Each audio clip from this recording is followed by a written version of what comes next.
Comenzamos.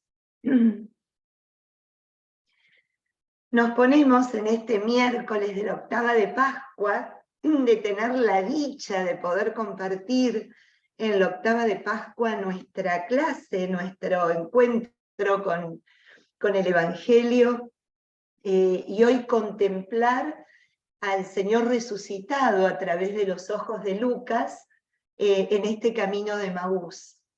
Realmente esta semana, como lo fue toda la Semana Santa, tanto para judíos como para cristianos, es una semana en donde el centro de la celebración es la confianza, y el creerle a un Dios que promete.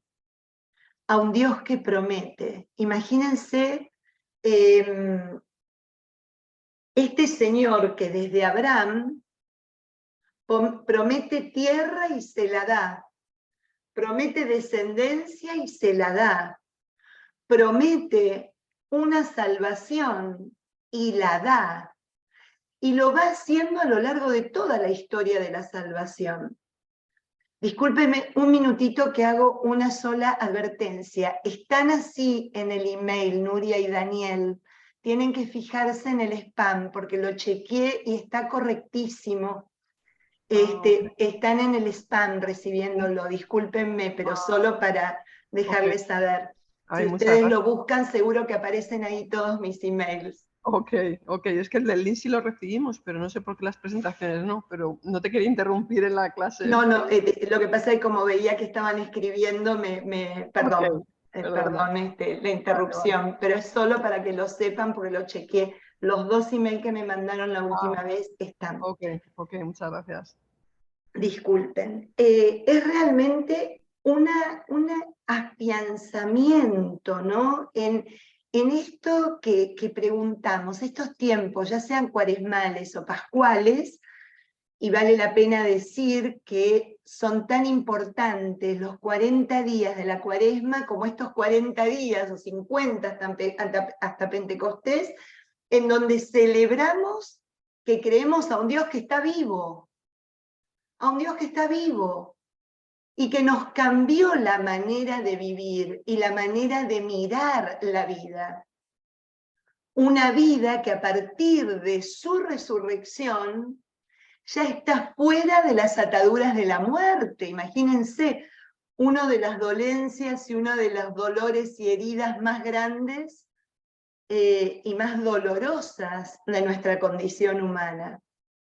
Aquello que más miedo nos da, ¿no? El Señor viene a liberarnos de esto. Y este Dios, que es el Dios de la libertad desde el inicio, va haciendo realidad la palabra anunciada a lo largo de toda la historia de la salvación, como un auténtico proceso de encuentro y de experiencia en nuestra propia vida. Es justamente el pináculo de la confianza. A este Dios vale la pena creerle. Este es el Dios que prometió. Este es el Dios que le prometió a David que uno de su descendencia iba a continuar su reinado, pero su reinado no iba a tener fin. Este es el que habló el mismo David en su carácter profético ahí, en el Salmo, cuando en el Salmo 15 repite con esa alegría de corazón: no dejarás a tu fiel, a tu siervo, conocer la corrupción, ¿no? Lo saciarás de gozo en tu presencia, de alegría perpetua a tu derecha. Él lo cantaba a Cristo. Es la celebración, este tiempo pascual, en donde nos damos cuenta que la Sagrada Escritura es una, y que toda la Sagrada Escritura, desde el Génesis hasta el último libro de la Antigua Alianza, están mostrándonos, indicándonos de quién está hablando, a quién hacen referencia. Y cuando vemos esa referencia y esa realidad en Cristo, y en Cristo resucitado, el Señor nos sigue preguntando, ¿y todavía no tenés fe? ¿Y todavía dudás? ¿Todavía temés? ¿Todavía desconfías? ¿Dónde está tu esperanza? Realmente este tiempo, así como nos preparábamos en la Cuaresma en un tiempo de conversión, es un tiempo de oportunidad para chequear aquello que realmente nos da la paz interior. Estamos en las manos de un Dios que cumple, de un Dios que sabe qué es lo mejor para cada uno de nosotros. Así que vivamos de alguna manera, y vamos a tratar de hacerlo juntos, esto, ¿no? Especialmente, fíjense qué signo de los tiempos, ¿no? En un tiempo que nos toca vivir tan abruptamente convulso, porque por donde miremos hay conflicto, por donde miremos hay conflicto. Acabo de, para entrar a la clase, acabé de apagar, estaba escuchando la radio y un psicólogo que hablaba del problema de los jóvenes, ¿no? Tan attached a las redes sociales y tan vulnerables a los comentarios, ¿no? A los comentarios ya sean de un lado o del otro, ¿no? Entonces se estaba hablando de la depresión en los jóvenes y demás, y yo digo, pero por donde veamos hay problemas, ¿no? Que si uno se para en los problemas y deja que los problemas se apoderen de nosotros, es como habernos quedado parados en la cruz. Es como habernos quedado parados en la cruz sin continuar la historia del sepulcro vacío, porque la muerte no tiene la última palabra. Entonces, en este tiempo justamente de conflicto y de preocupación y de cosas que a lo mejor nos ensombrecen, el tiempo pascual tiene que venir con la luz, tiene que venir con la fuerza, porque ¿qué pasa cuando nosotros nos quedamos en la cruz sin ir al sepulcro vacío para celebrar al que vive? Nosotros también colaboramos de alguna manera en que la muerte y la tragedia tenga la última palabra. Vamos acomodándonos, pero cuando realmente nos dejamos envolver por esa luz del cirio pascual en esa noche hermosa de la vigilia y que continúa así por la misma cantidad de tiempo que continuó la Cuaresma, ¿para qué? Porque 40 es lo que necesitamos para cambiar nuestro modo de mirar, nuestro modo de creer, nuestro modo de vivir, nuestro modo de esperar. Ahora se nos invita que al final de estos 40 días, son 40 por la ascensión, ¿no? 50 hasta Pentecostés, que en estos 40 días realmente confiemos, afiancemos nuestra fe.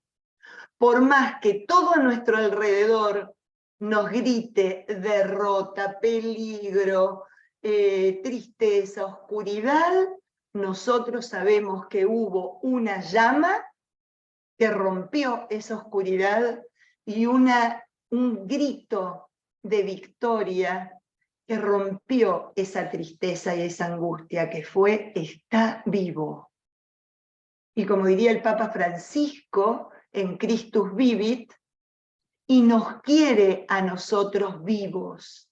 ¿Estamos vivos? ¿Somos vivientes o somos sobrevivientes? Somos vivientes, porque el mensaje del Evangelio, el mensaje de la Pascua, es que la vida contagia vida, la vida genera vida. La vida genera luz y esperanza, a pesar de. ¿no? Así que aprovechemos este tiempo tan bendito para realmente preguntarnos y dejarnos mover por este Señor que nos va a ir llevando a lo largo de todos estos días por cada una, dentro de la palabra, por cada uno de los momentos donde Él aparece. Fíjense qué belleza que se queda. No es que resucitó y ascendió a los cielos al día siguiente, no, se queda, permanece resucitado para convencerles, para que lo toquen, para que lo escuchen, para que coman con Él, para que realmente vuelvan a tener la experiencia de estar con Cristo ahora vivo. Que vuelvan a estar con Cristo más vivo que nunca, más vivo que antes, más vivo que antes, ¿no?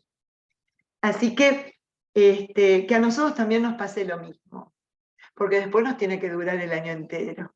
Así que realmente que el Señor, pidámosle al Señor en esta mañana, en este miércoles de esta octava, de esta semana que todos los días son domingo, porque lo celebramos a Él resucitado y vivo, que nos dé esa gracia de nunca dudar, como dice San Pablo, si Jesucristo no resucitó, vana es nuestra fe, que no sea una fe vana, que no sea una fe de libro, que no sea una fe calmante y anestésica, que sea una fe que genera vida y que empieza generando vida en nuestro corazón. Te lo pedimos a vos, Señor, que vivís, reinás y estás con nosotros más vivo que nunca hasta el final de los tiempos. Amén. En el nombre del Padre, del Hijo y del Espíritu Santo. Amén. Bueno, imagínense que veníamos nosotros, de alguna manera, hicimos como un salto en nuestra lectura, en nuestra meditación del Evangelio según San Lucas, para justamente esto bonito, ¿no? Permitirle a la palabra que vaya acompañando también eso que estamos viviendo dentro de lo que es nuestro tiempo, el tiempo litúrgico. Y así como estuvimos repasando y pasando por cada uno de los momentos, desde la entrada a Jerusalén hasta, lo hicimos con ustedes hasta la última cena, porque bueno, teníamos la explicación de la cena al día siguiente, a la semana siguiente, vamos a tratar de que hoy el Señor nos lleve a un lugar tan especial como es Emaús. La mayoría de los que estamos acá sabemos de qué hablamos porque tuvimos la experiencia de caminar Emaús. Sabemos lo que es caminar Emaús porque, bueno, acá tenemos el movimiento de Emaús, los que viven fuera de Miami, tenemos los famosos retiros, que realmente hacemos la experiencia de caminar, ¿no? De dejar al Señor que nos acompañe en este proceso en donde va pasando nuestra vida, ¿no? Como una sanación de todo lo vivido, de todo lo experimentado, y realmente como un abrir los ojos para darnos cuenta en todos los momentos que pudimos experimentar a un Señor cercano, ¿no? en nuestra existencia. Entonces, bueno, independientemente de eso, siempre viene bien. Yo pensaba, pobre Erika, de nuevo va a escuchar la explicación de Emaús, pero quiero contarles algo. La Pascua de hoy, del 2023, para cada uno de nosotros, es absolutamente una novedad. Porque en el 2023, este tiempo pascual, este tiempo de resurrección, probablemente el Señor nos ayude a resucitar algo que no fue lo mismo que el año pasado. Lo que tenemos que resucitar este año. Darle vida en nuestra vida a situaciones, a actitudes, a sentimientos que no son los mismos del año pasado. Entonces, por más que sepamos de memoria, casi palabra por palabra, este pasaje, hoy este pasaje me va a enfrentar con algo que no viví el año pasado, que no lo viví la semana pasada cuando estuve de retiro, o no lo voy a vivir este fin de semana, cuando me vaya nuevamente de retiro, como tenemos nosotros en San Hugh, el retiro de inglés. Entonces, fíjense cómo realmente esperemos que lo podamos aprovechar y que podamos dejar que este Señor resucitado entre, ¿no? Camine y explore cada una de nuestras realidades para poder realmente gritar al final del capítulo, casi, no es del capítulo, sino de este relato, realmente ha resucitado el Señor, y agregar, y yo con Él, y yo con Él. Así que bueno, en este mood nos vamos a meter en el capítulo 24, hoy vamos a ver del versículo 13 hasta el versículo 35, que es justamente el relato de Emaús. Yo para ello tengo el PowerPoint que algunos de ustedes ya conocen, que nos ayuda a ir de la mano de San Agustín. El PowerPoint está narrado, explicado y meditado por San Agustín, pero entre San Agustín y Lucas vamos a ver qué se nos pide a nosotros hoy, ¿no? A través de cada uno de los versículos. Bien, vamos a ponerlo, déjenme que comparta, ya mismo, acá está. A ver si ustedes lo ven bien. Todo el mundo lo puede ver bien, lo vamos a abrir. Ahí está. Op, nos fuimos, ahí está. Ahí lo ven bien. Bueno. Algunas aclaraciones antes de entrar a ver este trabajito, este PowerPoint y este capítulo. ¿Qué es Emaús? Primero, existen varias ciudades en Jerusalén, cercanas a Jerusalén, que creo que en total, si mal no recuerdo, hay aproximadamente unas 3 ciudades a las cuales se las mencionó como posibles de haber sido el Emaús que se habla en el Evangelio de Lucas. Eso es a nivel de contexto geográfico. Ahora bien, ¿qué es lo que representa Emaús en contexto espiritual?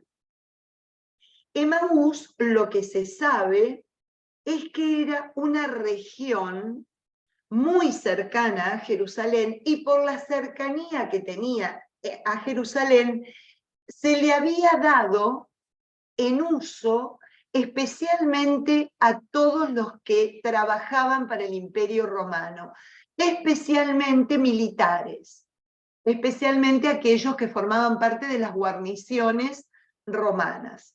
Allí era donde vivían, donde iban a descansar. Algunos se habla de que tenían sus propias familias ya instaladas allí. En términos de espiritualidad bíblica, cuando uno lee a aquellos que se han dedicado a estudiar el Evangelio de Lucas, hablan algo así, como Emaús, la contracara de Jerusalén. Si en Jerusalén radica el sentido de la vida del pueblo de Israel, porque está allí el templo, estamos hablando del siglo I, ¿verdad? Antes de la destrucción del templo, por supuesto, radica allí el templo, y por el hecho de que está allí el templo, es el lugar donde uno se encuentra con Dios según la fe hebrea. Dios mora en ese sacrosantum santorum, como dice el profeta Isaías, parafraseando también una parte del libro de los Reyes, de la consagración del templo por parte de Salomón, en donde dice: yo elegí este lugar para hacer de él el sitio donde tengo puestos mis pies. Así habla el Señor. Entonces, claro, es el lugar que cuando uno hace el recorrido a través del Kotel, que nosotros lo conocemos como Muro de los Lamentos, uno puede hacer el recorrido por la superficie real que era en los tiempos de Jesús, casi 40, 50 metros por debajo del nivel de hoy día de una calle de Jerusalén. Cuando uno se mete por allí, por lo general, los guías casi todos nos dicen algo así. Es el lugar más próximo al sitio donde por fe sabíamos que el cielo se encuentra con la tierra. Miren ustedes el significado que tiene Jerusalén y propiamente dentro de Jerusalén ese espacio sacratísimo por el cual se habrán dado cuenta que hasta el día de hoy se sigue derramando sangre, ¿no? Por tratar de recuperarlo y tratar de tenerlo, cada uno con su fe y cada uno con su creencia. Entonces, Emaús representa lo contrario a lo que representa Jerusalén. Y esto es muy importante que lo entendamos, porque para Lucas todo el Evangelio es una teología del camino, lo habrán experimentado. Estuvimos caminando juntos con Jesús y sus discípulos el camino por la Galilea, en donde se va revelando, en donde nos va mostrando quién es Él, y en donde empieza a revelarnos a nosotros en cómo quiere que seamos sus discípulos. Entonces, ¿qué hace Lucas? Este caminar de Lucas, estos caminos que están a lo largo de todo el Evangelio, ya que todo el Evangelio va a ser un gran proceso hasta Jerusalén. Con la resurrección del Señor comienza otro proceso hasta los confines de la tierra. El camino en Lucas es proceso, es crecimiento, es capacidad de darnos la oportunidad de mirarnos, de reconocernos y de reconocernos como parte de algo grande. Entonces, miren qué loco. Si todo el camino del Evangelio fue preparándonos para ir hacia Jerusalén, este pedacito de relato que es absolutamente extraordinario va a ser justamente lo contrario, un camino hacia el sinsentido, como diría el padre Pronsato. Es el camino hacia el sinsentido. Si en Jerusalén encuentro el sentido de mi existencia, en estos momentos de desazón, de angustia, de dolor, de desesperanza, me doy media vuelta y voy caminando y soy atraído hacia el sinsentido. Eso es Emaús. Eso representa Emaús. Yo me quedaba pensando mientras preparaba la charla esta y decía, wow, Señor, sería algo así como lo que les decía al inicio del encuentro de hoy, ¿no? Como habernos quedado para siempre petrificados ante la cruz, ¿no? Ante la cruz. Una cruz que no me permite ver que allí no termina la historia, quedé ahí. Quedé ahí. Y por eso miren las caras de estos dibujitos. Yo admiro profundamente a aquellos que tienen la capacidad de con una fibrilla, con un lápiz en su mano o lo que tuvieran, haber hecho algo tan hermoso y tan descriptivo como es este cuadrito. Miren las caras. Mi cara, cuando me encuentro con el dolor, con la desesperanza, con la angustia, con la tragedia que dejo que se apodere de mí y me hace cambiar el rumbo del sentido pleno de mi vida al sinsentido pleno de mi vida. Pero qué belleza, porque aún allí, aún en ese cambio, aún en esa vuelta, el Señor se nos acerca y camina con nosotros el proceso. Qué belleza, Señor, qué delicadeza, Señor, con nosotros, que ni siquiera cuando vamos dando tumbos en nuestro caminar, nos abandonás. Miren qué página tan elocuentemente bella y humana representa este relato de Emaús traído de la mano, ¿no? Viene trayéndolo de la mano este evangelio de la ternura de Dios, ¿no? No hay mayor ternura que en mi sinsentido estés caminando conmigo. Y estás caminando conmigo con una delicadeza que no me llevas ni a empujones, ni pretendés que yo abra los ojos ya y te reconozca, no. Caminás hasta el momento en que yo pueda decirte cómo me ardía el corazón, pero si sos vos, Señor, cómo no me pude haber dado cuenta antes, pero no importa eso, porque cuando me doy cuenta que en este camino arduo estuviste a mi lado. Y eso ya de por sí es sanador, porque rompiste con aquello que hablábamos hace un tiempo atrás, con algo que nos asusta tanto, la soledad existencial en la cual como hombres a veces estamos inmersos, ¿no? Especialmente en un momento de dolor.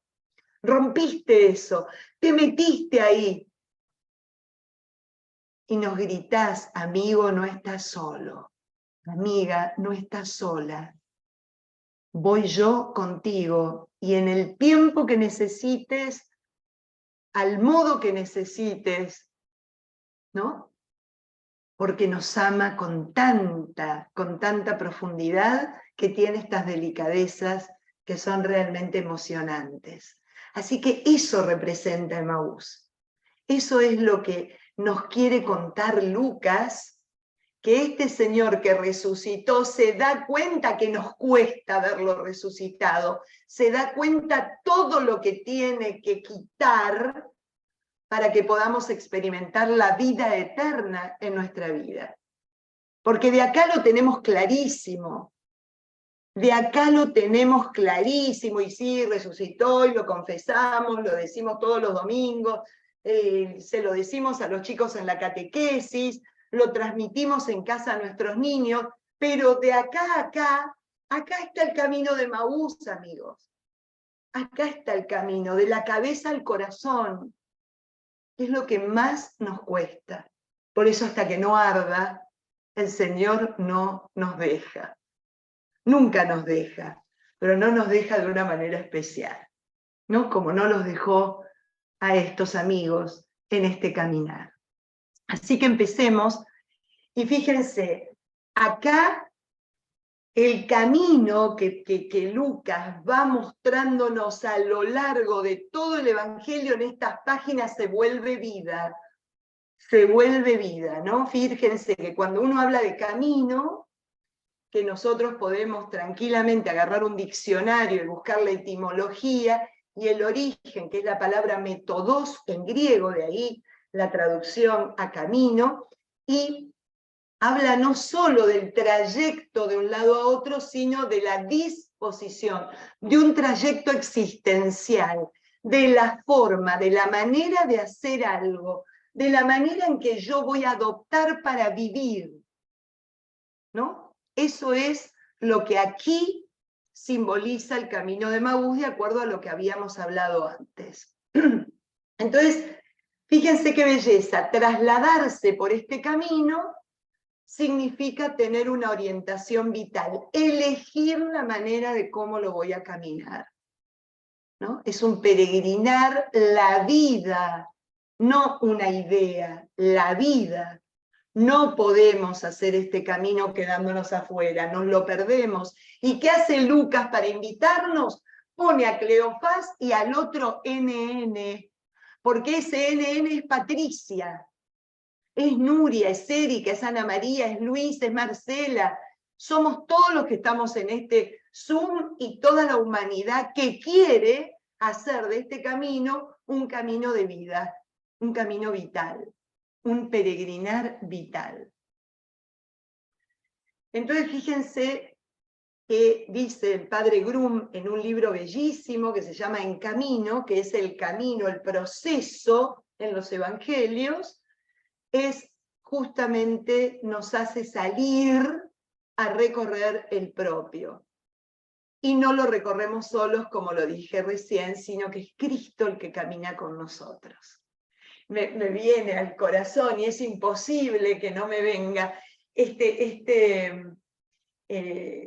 la segunda morada de Teresa, ¿no? La segunda morada en donde dice, bueno, además de entrar en el castillo interior, que es entrar en nosotros mismos, entremos con el Evangelio, porque nos damos cuenta que es un proceso que vamos a hacer con él, porque si no es imposible de poder hacerlo bien. Y además da mucho miedo y asusta un poco con las cosas que nos encontramos, ¿no? Así que es esto, es empezar nuestra segunda morada, ¿no? Entrar en este castillo interior. Él caminó con nosotros, y al él caminar con nosotros se produce lo que dice el padre Grum, no podemos entender nuestro camino. ¿Por qué?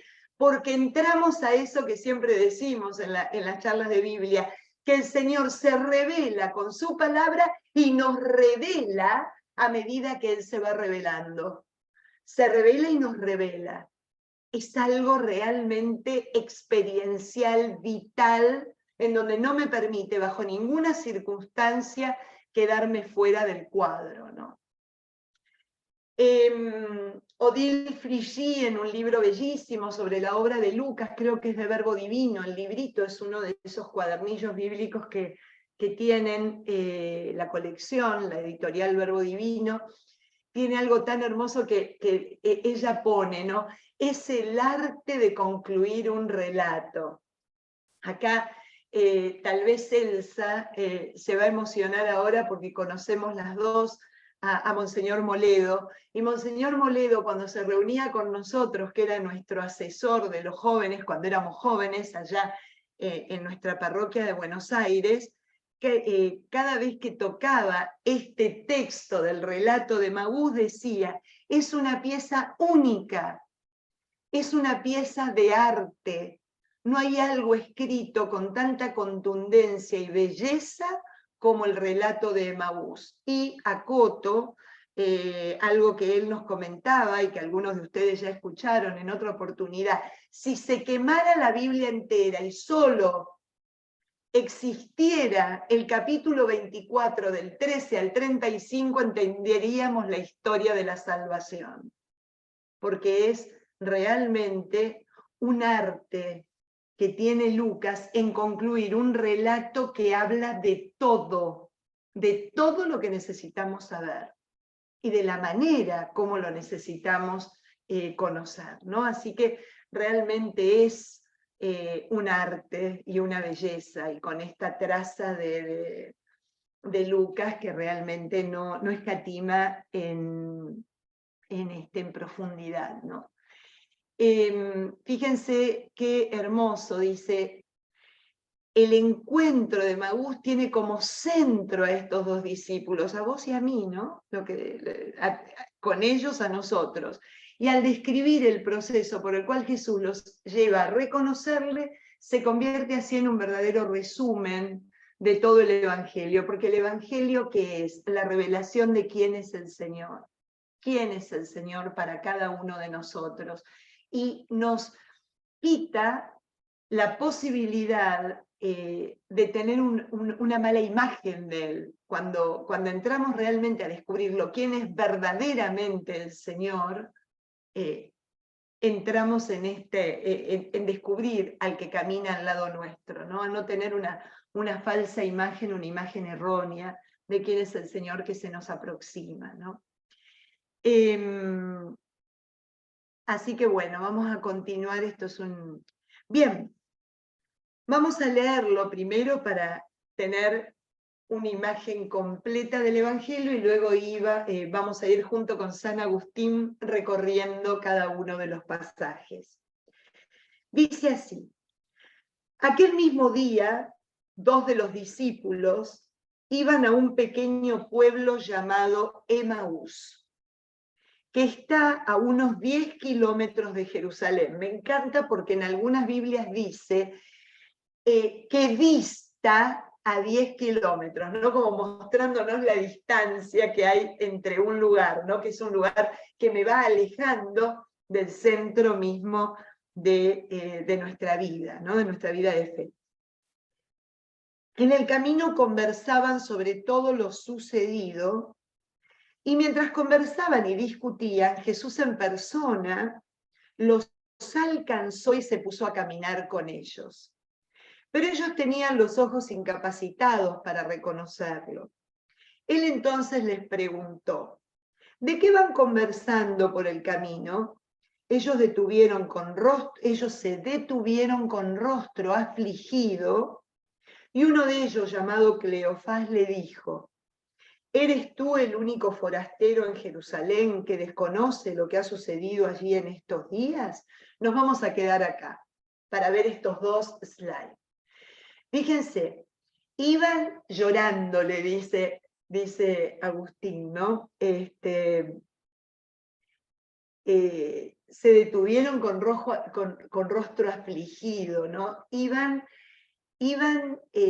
comentando, discutiendo, pero con un ánimo derrotado, con un ánimo entristecido y ensombrecido, ¿no? Entonces Agustín dice, iban llorándole como si estuviera muerto, ignorando que hubiera resucitado. Se les apareció, se convirtió en un tercer caminante. Sus ojos seguían enturbiados, lo que les impedía reconocer.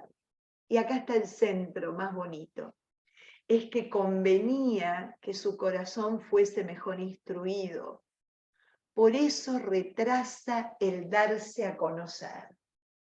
Agustín señala, con una manera muy acertada, el respeto de Dios por nuestro proceso. El respeto de Dios de no decirle, ¡hey muchachos, cambien la cara, así soy yo! Si no es el Señor, ni lo fue nunca, ni hizo eso con el pueblo de Israel. Siempre acompañó al pueblo de Israel en el desierto 40 años para que se dieran cuenta de lo que significa ser libre, ¿no? En el destierro 40 años para que se dieran cuenta aquello que los volvió a llevar a la esclavitud, al destierro, al exilio, a estar fuera de sí mismos y de Dios. Y ahora vuelve a hacer lo mismo. Respeta nuestra incapacidad de tener un cambio profundo instantáneo, ¿no? Como dice el Papa Francisco, cuando la conversión no es procesual, no es fruto de un proceso, así como viene el entusiasmo, así se va.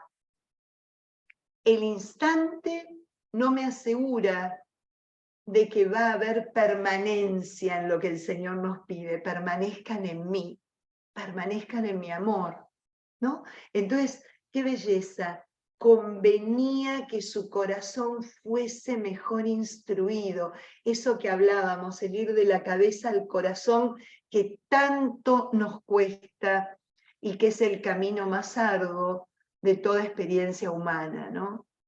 Entonces, qué bonita esta primera parte, ya nos deja claro cómo, en qué actitud y con qué delicadeza el Señor tiene pensado acompañarnos. Y esta pregunta, ¿no?, que nos hacía, ¿de qué van conversando? ¿De qué van conversando por el camino? ¿De qué vamos conversando? Yo siempre me pongo a pensar en esta pregunta de Emaús, yo como cristiana, como alguien de fe, ¿de qué voy conversando en el camino de mi vida? Converso sobre la esperanza, sobre la posibilidad, sobre el cielo nuevo, sobre la tierra nueva, sobre la novedad, sobre todo lo que tenemos en el poder de modificarlo y cambiarlo, o voy con este rostro afligido, derrotado, desesperanzado, lleno de muerte, de tiniebla y de angustia, en lugar de signo de vida y esperanza. qué es lo que significa ser discípulo de este maestro. ¿De qué voy pensando yo en mi camino? ¿De qué voy conversando con el que está a mi lado? ¿De qué lleno su corazón, su cabeza y su persona cada vez que tengo la oportunidad de dar un comentario sobre algo? ¿Es derrotista o es un comentario lleno de fe, de esperanza y de posibilidad y de oportunidad? ¿No? Eso es lo que esa pregunta de qué vas conversando, Patricia, por tu camino. Entonces, el padre Pablo Domínguez Prieto, un sacerdote que falleció hace unos años, pero se hizo muy famoso por una película, creo que es Hasta la Cima, o Desde la Cima, ahora no me acuerdo el nombre, y un libro del cual se basó una de las películas que fueron muy bonitas, como una película de conversión, ¿no? de vida convertida, pero bellísima. Entonces el padre Pablo, en su libro, que dio origen a esta película que les comento, me encantó y puso lo siguiente: iban conversando. Fíjense, habían pasado 3 años cerca del maestro, habían contemplado maravillas, pero habían visto cómo lo mataron, cómo había muerto, y vuelven resignados a su muerte, de su muerte, ¿no? Aquí un error mío. El maestro para ellos se convirtió en un recuerdo, no es una realidad. Viven del recuerdo y van tristes, porque el que vive del recuerdo va triste. El que solamente vive del recuerdo va triste porque ha perdido lo que amaba. Qué cosa más hermosa me pareció, y qué realidad más concreta, ¿no? ¿Cómo vivo yo? Porque claro, ¿de qué voy hablando? ¿De lo que no pudo ser? ¿De lo que no salió como yo esperaba? ¿No? ¿De que todo tiempo pasado fue mejor? Fíjense que el judeocristianismo no es una religión del recuerdo, es una religión del memorial, que son 2 cosas distintas. Es vivir haciendo memoria y trayendo al presente la victoria de un Dios que promete y cumple, y que no se convierte en recuerdo, porque recuerdo, diría Ortega y Gasset, un gran filósofo español, es como quedar metidos en un participio, en lo sido, ¿no? He sido, el participio. Mientras que nosotros, como personas de fe, estamos llamados a vivir en un gerundio con Dios, es siendo, es aconteciendo, es caminando, es viviendo. Porque si me quedé en el sido, quedé atrapada a los pies de la cruz. Quedé atrapada en la muerte. Quedé atrapada en eso que se convirtió el momento en donde de ahí no pude salir más. Acá me está invitando en este proceso a darme cuenta. ¿Dónde está el recuerdo donde quedé atrapada? El momento donde quedo como metida en un cautiverio, ese que viene a librarme, Jesús, ¿no? Como lo decía en la sinagoga de Nazaret, abrirle la puerta a los cautivos. Bueno, aquí lo quiere volver a hacer, quiere volver a darme la oportunidad de que me libre de eso. Y ese recuerdo, ese momento del pasado en donde quedé atrapada, se convierta en una experiencia de oportunidad, en una experiencia de posibilidad, en una experiencia de vida, ¿no?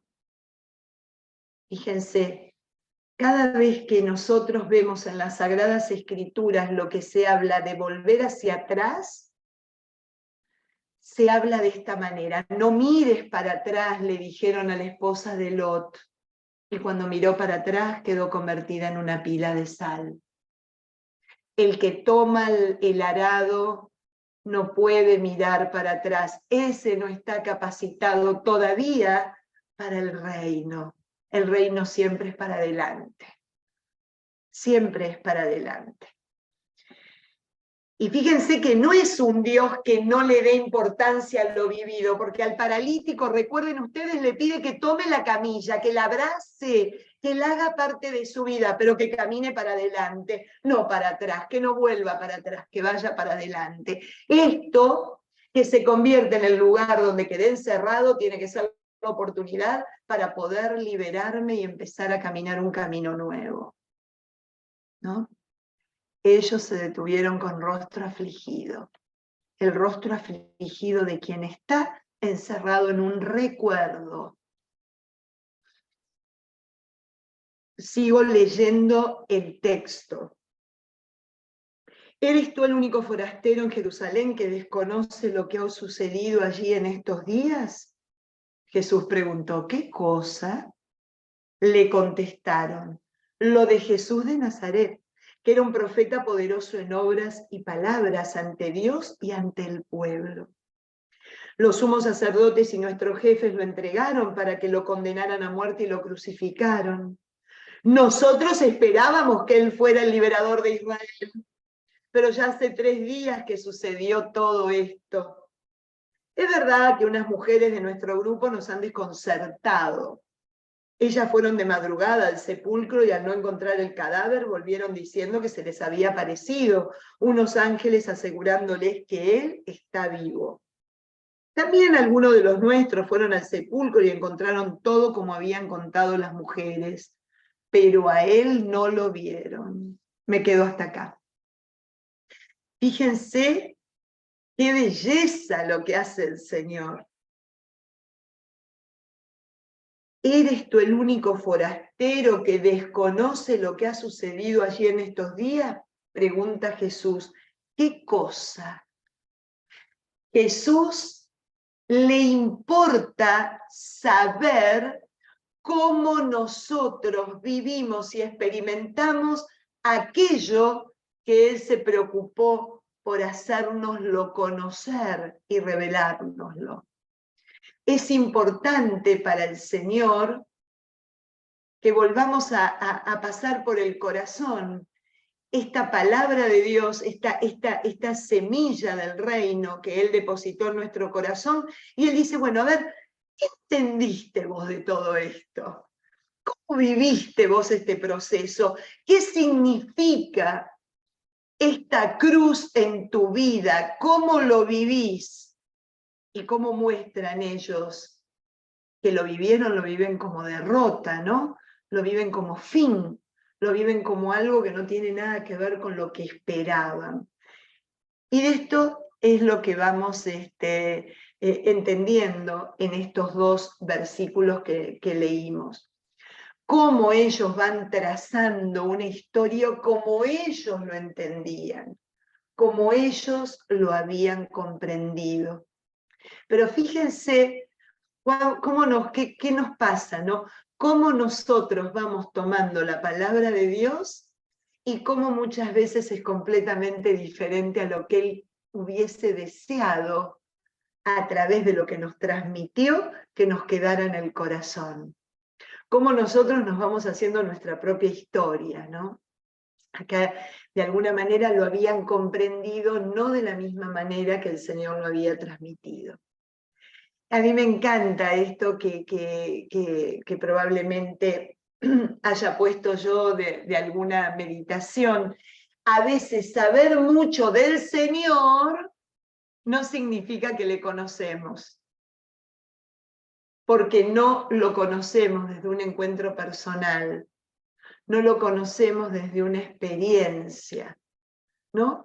Puede ser que nos hayamos hecho una idea de él por lo que nos contaron en tercera persona, un profesor de catequesis, una amiga de algún grupo de oración, pero todavía no llegamos al vos, Señor, en mi vida y yo, Señor, en la tuya, ese encuentro donde nos invita, ¿no?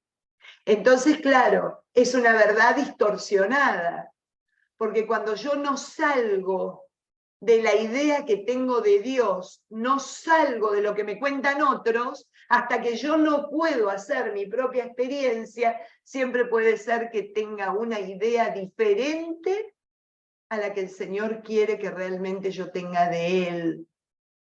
Que yo viva una realidad distinta a la que Él quiere que yo viva con Él, ¿no?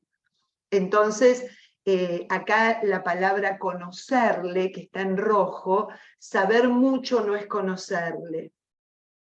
Saber mucho, tener colgado un montón de papelitos que indican que yo me sé la teoría, no significa que pase la práctica, ¿no? Conocerle en el aspecto semita es experimentarlo, es vivirlo, es seguirlo, es realmente hacer síntesis con su vida. Ahí es a donde apunta este tema. Y claro, nosotros esperábamos, Señor, que se mejore. Esperábamos, Señor, no perder tal o cual cosa. Esperábamos, Señor, que este matrimonio no terminara. Esperábamos que mi hijo me perdonara. Yo esperaba, Señor, esperaba y esperaba y esperaba, pero me fallaste. Me fallaste. Me fallaste. Yo ya sentencié que lo que acaba de acontecer es la última palabra. Fíjense, cerré la esperanza cuando entro en ese mood. San Agustín, acompañándonos en esta meditación, dice, ¿lo esperaban discípulos? ¿Es que ya no esperan más nada?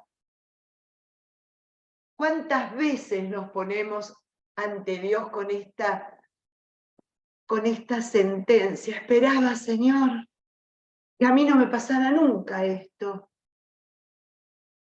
Entonces ya dejé de esperar.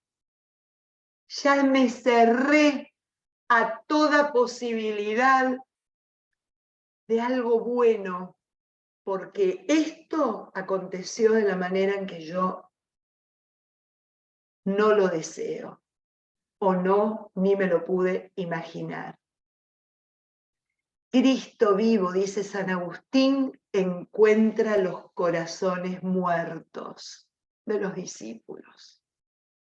Cristo vivo encuentra los corazones muertos de los discípulos. ¿Y cómo encuentra el mío hoy? ¿Cómo está el nuestro hoy? Este Señor vivo que en esta octava de Pascua está constantemente hablándome de vida, ¿cómo encuentra mi corazón hoy? ¿Cómo está mi esperanza hoy? Sigo leyendo el texto. Qué duros de entendimiento, cómo les cuesta creer en lo que dijeron los profetas. ¿No tenía que padecer eso el Mesías para entrar en su gloria? Y comenzando por Moisés y siguiendo por todos los profetas, les explicó lo que en toda la Escritura se refería a él. Me quedo acá. ¿No? En algunas Biblias, en algunos evangelios traducidos de otra manera, habla qué insensatos son, ¿no? Esta insensatez, esta incapacidad de ir al sentido más pleno de lo que es nuestra vida, de aquello que creemos, ¿no? Cuando lo que vivimos, cuando lo que acontece es tan duro, tan adverso, nos volvemos insensatos, nos separamos del sentido fontal, ¿no? De la fuente, de ese sentido esencial que mantiene viva aquello, nuestra creencia, nuestra vida de fe. Entonces, a veces está esa palabra que le da el entorno al Emaús y el entorno a todo este relato, ¿no? Pero acá dice, qué duros de entendimiento. ¿Cómo les cuesta creer lo que dijeron los profetas? Y sí, Señor, nos cuesta creer. Nos olvidamos, tenemos esclerocardia, realmente tenemos lo que se llamaría un recuerdo selectivo. Ante la cruz, fíjense, ante la cruz se olvidaron las 3 veces que les anunció que tenía que sufrir la pasión, que iba a morir, esto como lo dice San Agustín acá, pero que al tercer día resucitaría. Ante el dolor nos olvidamos la promesa. Ante la frustración de no tener hijos, Abraham se olvidó de la promesa también que le hizo el Señor de descendencia. Bueno, voy a nombrar a Eleazar, bueno, viene Sarita con Agar. Pero el Señor sigue diciéndole, Abraham, cree, porque van a ser un hijo de tus entrañas, un hijo de la alianza, un hijo de la promesa. Y termina pasando. Pero es tan humano esto, ¿no? Tan humano que vuelve a recordárnoslo puntualmente para que no nos siga pasando de una manera tan drástica que nos llene de angustia y de dolor. Todo lo había predicho, pero su muerte se los borró de la memoria, ¿no? Hoy diríamos que el trauma, ¿no? Reciben realmente, lo que están teniendo es un síndrome postraumático, ¿no? Después de algo tan traumático como la cruz, no puedo ver nada bueno, no puedo ver nada que termine bien, quedé atrapada ahí. Y me lo está describiendo en este camino de Maús. Cuando lo vieron colgado del madero, quedaron tan trastornados que se olvidaron de lo que les había enseñado. No les pasó por la mente la resurrección, ni se acordaron de sus promesas. A veces, o casi siempre, nos puede pasar lo mismo a nosotros, ¿no? Pero qué maravilla, porque acuérdense que este Dios encarnado se encarna y nos grita desde su encarnación, esto es ser humano, esto es ser humano, ¿no? Esto es tener registro de la humanidad. Y comenzando por Moisés y por los profetas, los interpretó las escrituras de lo que se refería a él. A mí me gusta, yo soy a veces un poquito observadora en esto, cómo le va cambiando el semblante de los que empezamos a ver en el dibujito, ¿no? Fíjense que estaba, cómo les va cambiando el semblante, cómo ya hay un semblante más de, ¿no? De que están escuchando algo que les va como calmando el interior, su corazón, ¿no? Dos cositas que quiero mencionar. Acá aparece lo de Jesús de Nazaret, cómo empiezan ellos, antes de esto me lo había olvidado y me vino ahora cuando les estaba comentando. Cada vez que se utilizan los evangelios, Jesús de Nazaret, es lo que se denomina la razón social, el nombre social, el nombre que figuraría en los documentos de identidad. Los nombres eran por los lugares o por el padre. Se conocía a las personas por el lugar donde habían crecido, de pertenencia de su familia, o también Ben Joseph, ¿no? En este caso, Yoshua Ben Yosef, Jesús, el hijo de José, o Jesús, oriundo de Nazaret, el nazareno, o el de Nazaret. Es como quitarle toda imagen divina, toda imagen de aquello que es verdadero hombre y verdadero Dios. Acá se quedaron con el hombre nada más. Desapareció todo aquello que fueron descubriendo a medida que se iba revelando como de Dios. Este decir, lo de Jesús de Nazaret, que era un profeta.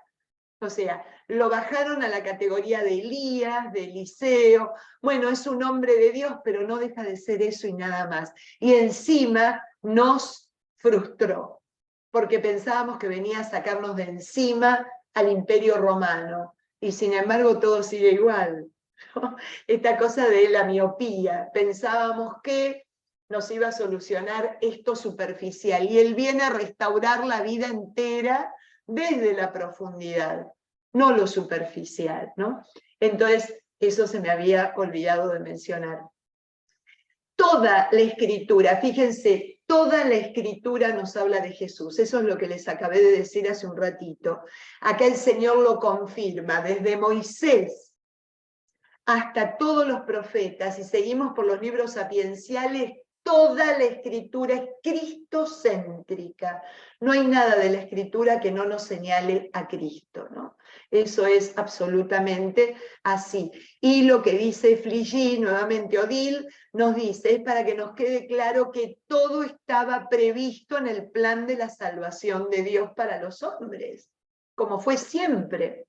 Él cumplió hasta el final, el Señor cumplió hasta el final la misión recibida por parte de Dios, ¿no? Y en esas escrituras está el sentido salvador, ¿no? De restaurar aquello que el hombre había perdido, esa capacidad de vivir con un Dios que reine en su corazón, ¿no? El efecto salvador y del reino en nosotros. Sigo leyendo el texto. Ellos le insistieron, en algunas traducciones dice lo forzaron, ¿no? Dice, quédate con nosotros, que se hace tarde y el día se acaba. Entró para quedarse con ellos y mientras estaba con ellos a la mesa, tomó el pan y lo bendijo, lo partió y se los dio. Entonces se les abrieron los ojos y lo reconocieron, pero él desapareció de su vista. ¿No? Realmente, una vez que el Señor empieza a narrar la palabra, cómo empieza a iluminar, a tocar los puntos, era necesario que el Mesías sufra eso que no queremos. Lógicamente, ninguno de nosotros somos masoquistas. Era necesario que atravesara la cruz para alcanzar la gloria. Era necesario que transformara el sufrimiento en gozosa resurrección, ¿no? En redención. Entonces, ellos deben de haberse dado cuenta que ahí pasaba algo con este tercer caminante. Aquí pasa algo, no es alguien normal, algo pasa, ¿no? Y le forzaron a quedar con ellos. Qué lindo cuando nosotros a través de la palabra de Dios, a mí me pasa cada lunes que estamos meditando con las hermanitas allá en España el Evangelio el libro del profeta Ezequiel.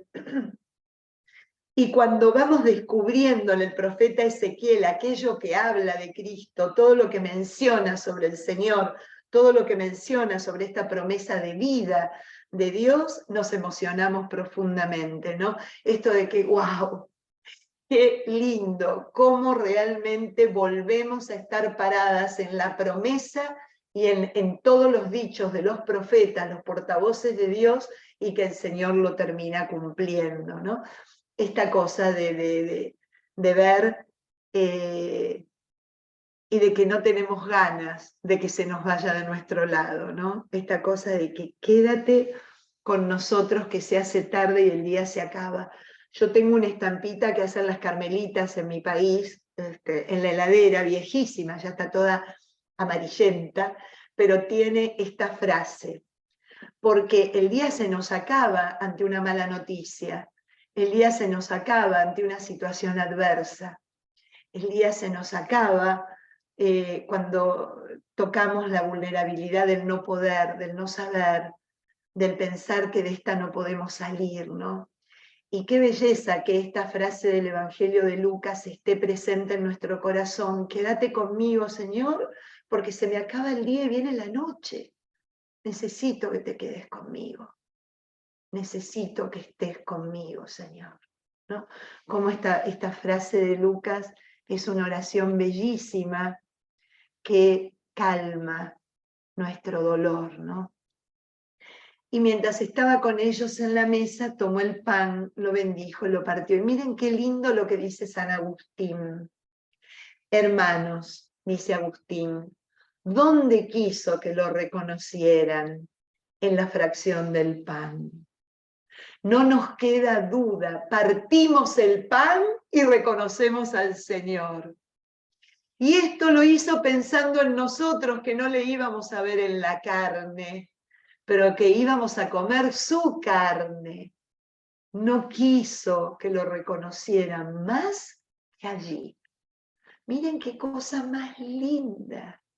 Todo lo que este párrafo me lleva a preguntarme en mi corazón, yo realmente cuando parte el pan el sacerdote, a mí cuando hace el clic sobre el altar, ¿no? Cuando ya está casi a punto de dárnoslo para que lo comamos, para hacernos uno en ese pan, realmente lo reconozco.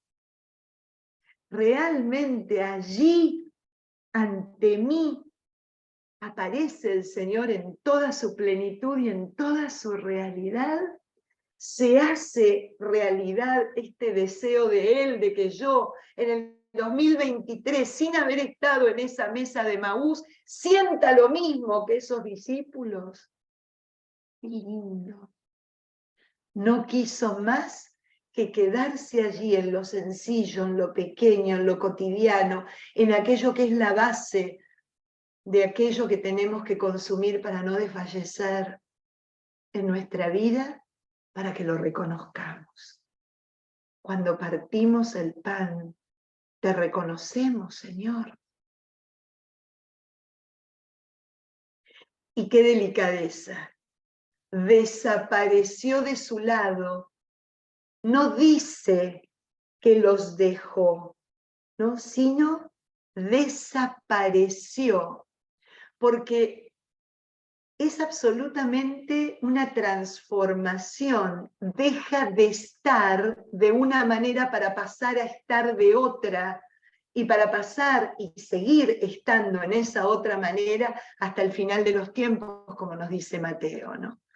Él permanece presente con nosotros en la Eucaristía, de la manera más real que podamos comprender o imaginar. Realmente lo vivimos así, ¿no? En este tiempo en donde estamos trabajando tanto esta Eucaristía y esta presencia real y esta reflexión en nuestra vida de la Eucaristía y nosotros, ¿no? Del Señor y nosotros. Lo podemos entender y comprender así. Sigo leyendo. Se dijeron unos al otro: ¿no sentíamos arder nuestro corazón mientras nos hablaba en el camino y nos explicaba la Escritura? Se levantaron al instante y volvieron a Jerusalén y encontraron a los 11 con los demás compañeros que afirmaban: realmente ha resucitado el Señor.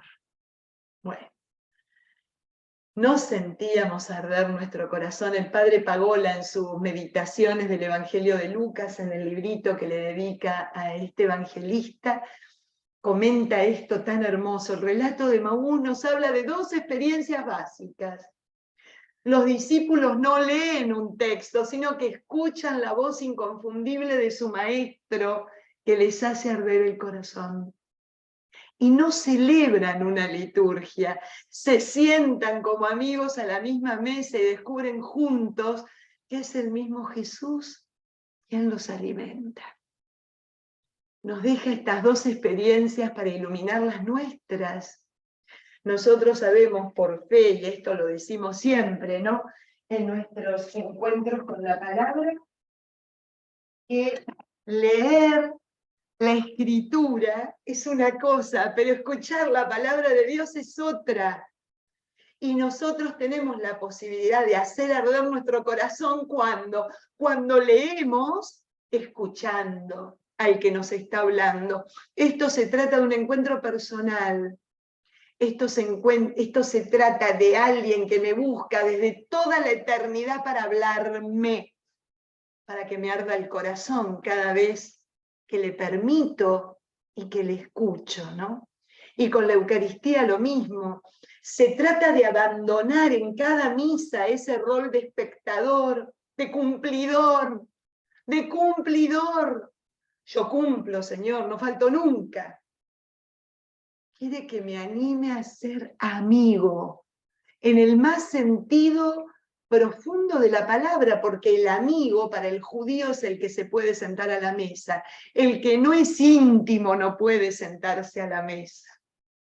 Y eso depende de mí, porque el amigo, él lo vive de esa manera, pero a veces yo me quedo mirando por la ventana, porque participo en la Eucaristía como alguien que está mirando por la ventana y no alguien que está sentado a la mesa, compartiendo la intimidad de la vida de aquel que me alimenta con Él mismo, ¿no?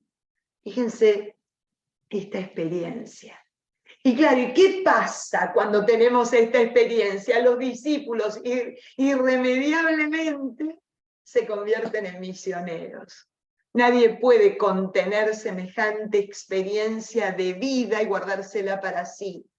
Sale a buscar a otros para desde lo que hizo el Señor, como le dice al hombre restaurado, ¿no? En Gerasa, ve a tu casa y cuéntales a ellos lo que el Señor obró en tu vida.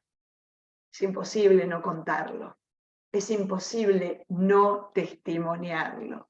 Y fíjense las caritas de los que venimos acompañando desde el principio. La alegría de saber que realmente ha resucitado. Es lo que quiere que nosotros experimentemos esta semana y a lo largo de toda nuestra vida. Así que bueno, amigos, eso es lo que nos regala nuestro querido Lucas. En esta bellísima, profunda, humana, no sé cómo decir, extraordinaria experiencia de este camino de Emaús. No se guarda nada para que nosotros lo podamos vivir en profundidad con todo, ¿no? Con todo, dejándole a Él que nos haga arder el corazón, que es lo único que quiere, que nos arda el corazón. Yo he venido a traer fuego a este mundo y no veo la hora de que arda, y todos los apocalípticos hablan de la destrucción, y el fuego que viene a traer el Señor es el del amor, de su presencia, el fuego que nos enciende y que nos convierte a todos en una sola fogata, capaz de iluminar a un mundo tan oscuro y tan triste, tan lúgubre, que vive caminando hacia Emaús, pero que no deja encontrarse. Que nosotros podamos realmente hacer de esta experiencia, como decíamos al principio, una vida entera. ¿Amén? Bueno, hablé un montón, ahora los quiero escuchar a ustedes un rato, lo que tengan para compartir y comentar, si alguno quiere hacerlo. Elsa, adelante, qué lindo. Te escuchamos, Elsa. Patricia, querida, ¿cómo estás? Qué alegría Bien, muy escucharte. bien. Me nombraste al Padre Moledo. ¿Te acordás, Patricia, que era los evangelios de los discípulos de Maús para el Padre Moledo? ¿Qué nos decía el Padre Moledo? Tal vez vos lo podés contar mejor yo, pero yo te lo digo. Él decía, miren, si se perdieran todas las Biblias y no quedara nada, y quedara este texto, acá tenemos toda la Biblia. Tenemos a Moisés, a los profetas que nos vienen anunciando a Jesús, tenemos a Jesús resucitado caminando al lado de los discípulos, nos encontramos con ese Jesús comiendo el pan y ahí nos dejó Jesús también, que está vivo en ese pan y ese vino que es su cuerpo y su sangre. Entonces, para él, el Padre Moledo, este texto era importantísimo. No sé vos si tenés algo que contarme que decía el Padre Moledo de... Sí, hablamos de eso hace un ratito, exactamente. Mira, esta Biblia te la muestro, estuvo en manos del Padre Moledo. Imagínate. Porque cuando yo empecé a entender todo lo que él nos contaba sobre Jesús, me compré la Biblia. Entonces se la mostré a él, ¿no? Y se la llevó y la tuvo en sus manos y me la bendijo. Imagínate, reliquia de primer grado. ¿Sabes lo que era el Padre Moledo? Que Dios es seguro está con Jesús en la gloria. Amén. Bueno, un gusto saludarte y a todas las que te están escuchando, Patricia, porque realmente vos nos transmitís muy bien el Evangelio y me encanta escucharte porque cada día saco algo más de ese texto a través tuyo. Así que gracias, Elsa, querida. Gracias, Elsita, gracias, querida. Yo soy muy mayor, ¿viste? Pero gracias a Dios tengo bien la cabeza y me acuerdo de todas estas cosas. ¿Qué te vamos a perdonar? Damos gracias a Dios por tu experiencia acumulada. Dios nos regaló poder haber conocido al Padre Moledo, porque todo el que escuchó al Padre Moledo conoció a Jesús. Amén, ¿sí? así es. Qué suerte que tuvimos. Un abrazo para todos, ¿eh? Un beso, feliz Pascua. Bueno, gracias Elsa, qué lindo. ¿Alguien más quiere comentar algo o preguntar algo que no haya quedado claro de lo que compartimos? Patricia, Señor Ernesto, buenos días, feliz Pascua, buenos días, Ernesto. muchas gracias, lo mismo. Oye, oyendo este texto, pues que cuando uno hace Emaús también lo practica y lo oye, realmente tú le das la razón al discípulo y la otra persona que va con él, porque yo me pongo a pensar hoy día de que alguien me haya hecho un comentario hace 3 meses o 3 años y volverme a acordar de que eso me pase es bastante humano, ¿no? Es, es, es entendible lo que les pasó a ellos y yo creo que nos pasa a nosotros cuando alguien se nos muere.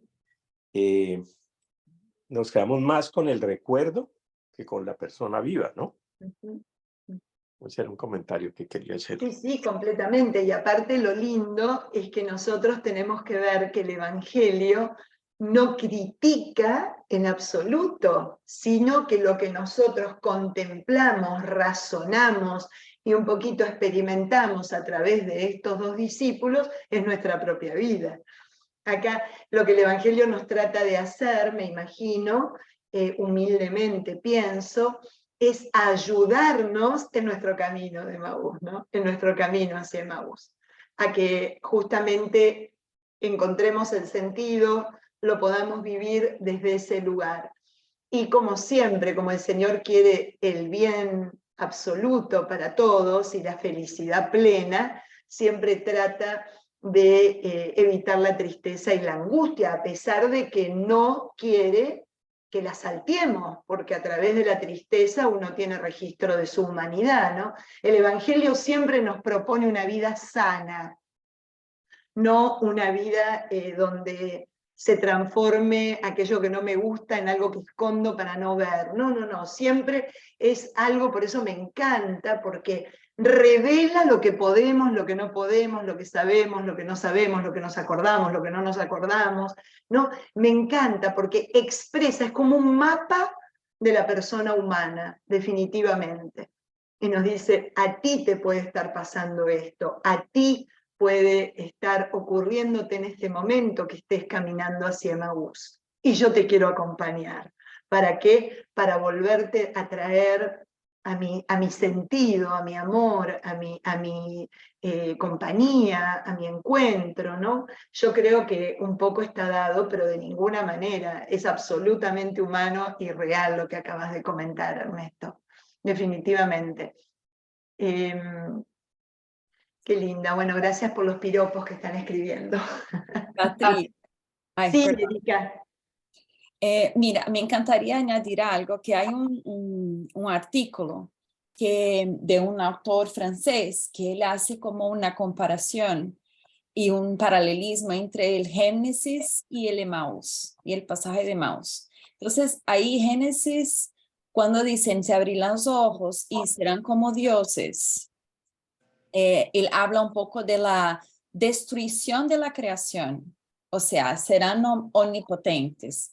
Y cuando los discípulos abren los ojos y reconocen a Jesús, salen a misión y, o sea, es una recreación. Entonces me encantó muchísimo. Y una nueva mirada, ¿no? Porque se les Sí. abrieron los ojos de una manera distinta, que es lo que provoca el Evangelio en nuestra vida. Y Así es. son totalmente dependientes del Cristo resucitado, o sea, no son omnipotentes. ¿Verdad? Es Qué eso. hermoso. Gracias, Erika. Gracias. Gracias por tu comentario. Gracias. Bueno, Patricia.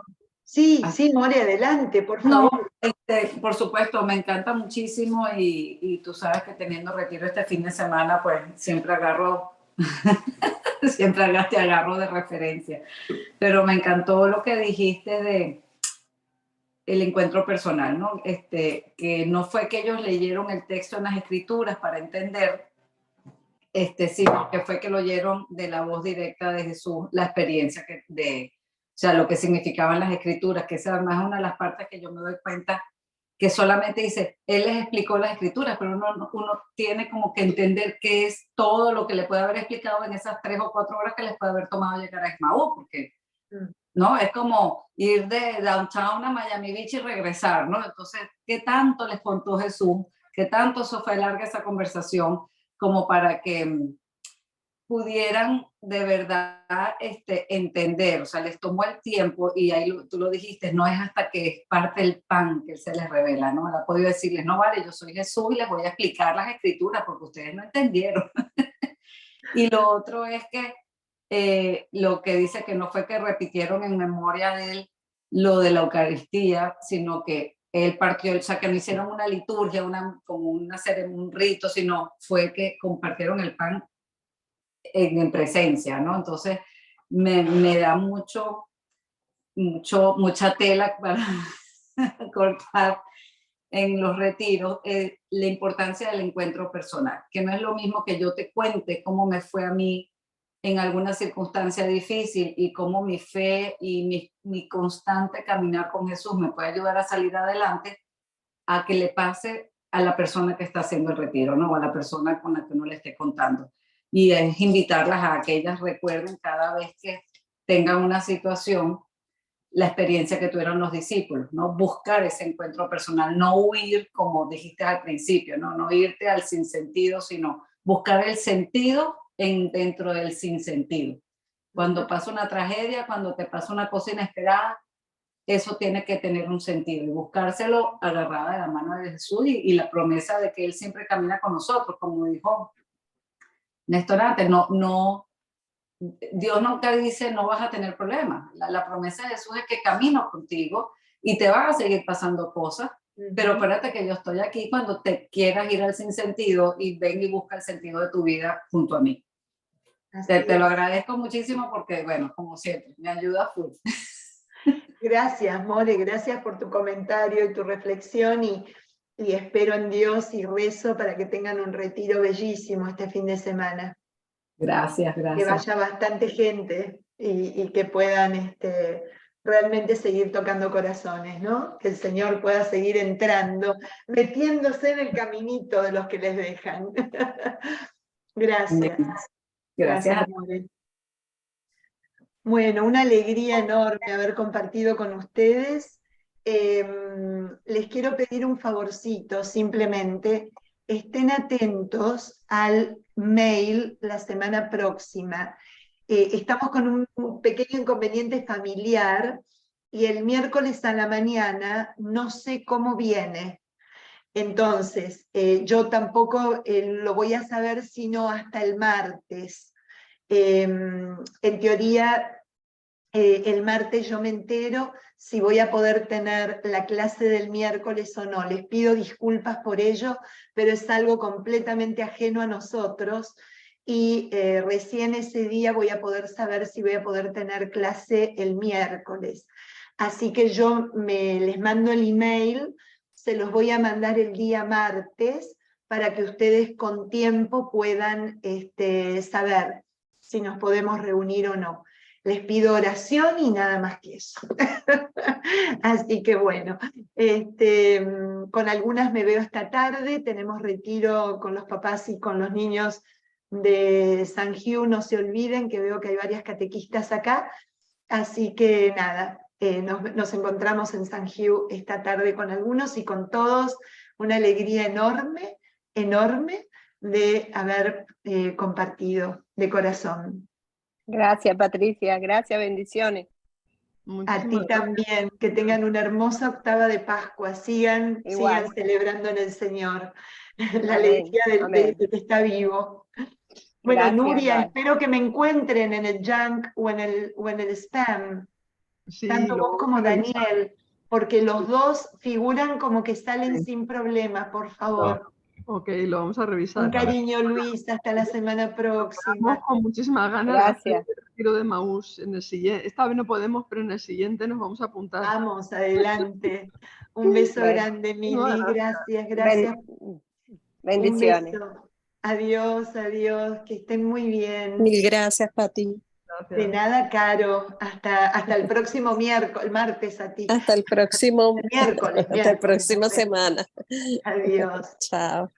Chau, chau. Adiós, María del Carmen. Adiós, María José, perdón. Gaby, chau, chau. Rezamos, tranquila.